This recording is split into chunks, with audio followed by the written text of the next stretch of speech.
if it wasn't for him. We couldn't have been here. If it wasn't for him, we needed him. Our whole time on the earth, we needed him so much. It grieved us how things work. And so I can read about who we are right now here in this precious place in Hebrews. Because this is called the cloud of witnesses. And we've witnessed how wonderful our King is and was to help us through our time on the earth. In Hebrews 12 it says, "Therefore we also, since we are surrounded by so great a cloud of witnesses," there's people who have witnessed the love of their Creator, "let us lay aside every weight and sin which so easily ensnares us, and let us run with endurance the race that is set before us." So we did that during our time on earth, and now we're here with our King.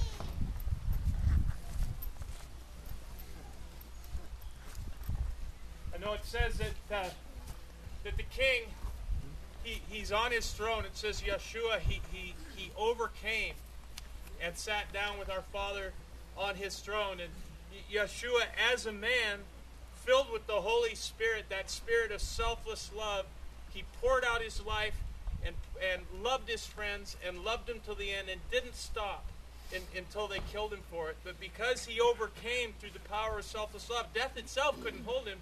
So he rose, but then he said, it's better for you if I go away, because if he could go, then he could send forth the same spirit that he was surrendered to, and what he gave his life for and lived always in the power of selfless love was that there could be a whole people, that he could be the firstborn of many brothers, of a whole people, as it says here in Titus 2:14, that he gave himself for us to redeem us from every lawless deed and to purify for himself a people for his own possession, zealous for good deeds. And those good deeds it talks about in 2 Corinthians 5:14, that he died for all, that those who live would no longer live for themselves.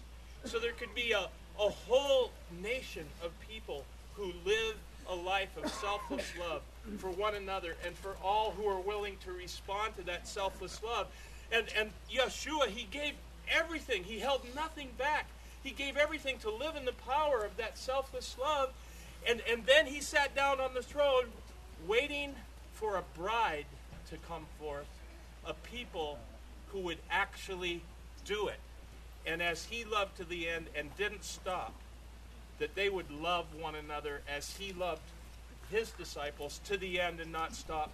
That there could be a bride who could be purified, that would be worthy to take the throne with him. And now Elkanah here, he's was betrothed 2 weeks ago.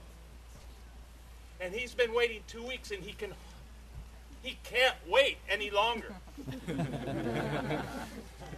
Our Master Yeshua was betrothed. He paid the bride price for a people who would love like he does 2,000 years ago, and he's still waiting. And he needs his bride.